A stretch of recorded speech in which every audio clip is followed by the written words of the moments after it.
ഗോപികൃഷ്ണ, കണ്ണപ്പമാവ വന്നിരിക്കണോ വന്നിരിക്കണോ, എഴുത്ത് വന്നിരിക്കണോ. സകല സൗകര്യങ്ങളോടും കൂടി താമസിക്കുന്നവരാണ് മന്ത്രിമാർ എന്നാണല്ലോ സാധാരണ ജനങ്ങളൊക്കെ കണക്കാക്കുന്നത്. ഓ, ഏമാനായിരുന്നോ? സ്ഥലമുണ്ട്, ഞാൻ അറിഞ്ഞില്ല. ആ മന്ത്രിമാര് താമസിക്കുന്ന ചില വീടുകളുടെ അവസ്ഥ നോക്കണം എന്താണെന്ന്. ഇപ്പം കുറച്ച് വിടല് കൂടിയണല്ലേ അങ്ങനത്തെ ഒരു വർത്താനോ? എന്തേ നിങ്ങൾ രാവിലെ ഇടേണ്ട ഷർട്ടൊക്കെ ഇപ്പോഴത്തെ കാലത്ത് എല്ലാരും ഇസ്ത്രീട്ടൊക്കെ വെക്കുമല്ലോ.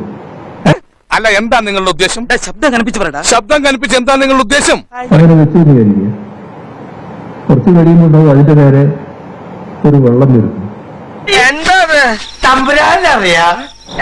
ഏതാ വെള്ളം? മരപ്പെട്ടി മൂത്രവെച്ചതാണ്. ഈശ്വര, ഇതൊക്കെ എന്റെ തലയിലാവൂലോ. യൂണിഫോമിൽ കയറിയതുകൊണ്ട് അയാളൊന്ന് ഒതുങ്ങി ഭയപ്പെട്ടു. ആ യൂണിഫോമാണ് നീ ഇങ്ങനെ നഷ്ടപ്പെടുത്തിയത്. ഇനി അയാൾക്ക് നിയമമില്ല. കണ്ടറിയണം കോശി, നിനക്കെന്താ സംഭവിക്കാതെ. വെച്ച ഷർട്ടിനും മുമ്പിലുമൊക്കെ ഈ പറയുന്ന മരപ്പെട്ടി മൂത്രം വന്നു പോയി. കണ്ടോ, അറിയാൻ കറക്റ്റ് കക്കൂസ് എവിടെയാണ്.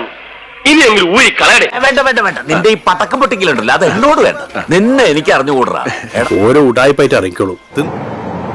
നിങ്ങൾക്ക് സ്വന്തം കിടപ്പുമുറിയില് ഒരു ഗ്ലാസ് വെള്ളം വിശ്വാസത്തിൽ ഇങ്ങനെ വെക്കാൻ പറ്റില്ല. നല്ലപോലെ ആഞ്ഞി തള്ളു സാറേ. ഇത് ശരിക്കും നടന്നാണോ? വിശ്വാസം വഴണില്ലല്ലേ? ഈ കഥയ്ക്ക് അങ്ങനെ ഒരു കുഴപ്പമുണ്ട്. അതെടുത്ത് കുടിക്കാൻ അടച്ചു തന്നെ വെച്ചിരിക്കണം. എപ്പോഴാണ് ഈ സാധനം ഇതിനകത്ത് വീഴുക എന്നുള്ളത് സംശയിക്കേണ്ട അവസ്ഥയാണ്.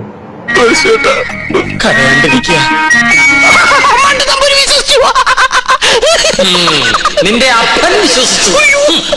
അങ്ങനെയുള്ള എത്ര വീടുകൾ നമുക്കുണ്ട്. ക്ലിഫ് ഹൗസ് ഏതായാലും അങ്ങനെയുള്ള ഒന്നാണ്. എനിക്കതല്ല, അവൻ ഈ പറഞ്ഞതിനകത്ത് എന്തെങ്കിലും സത്യമുണ്ട്? എനിക്ക് തോന്നുന്നില്ല. എനിക്കും തോന്നില്ല.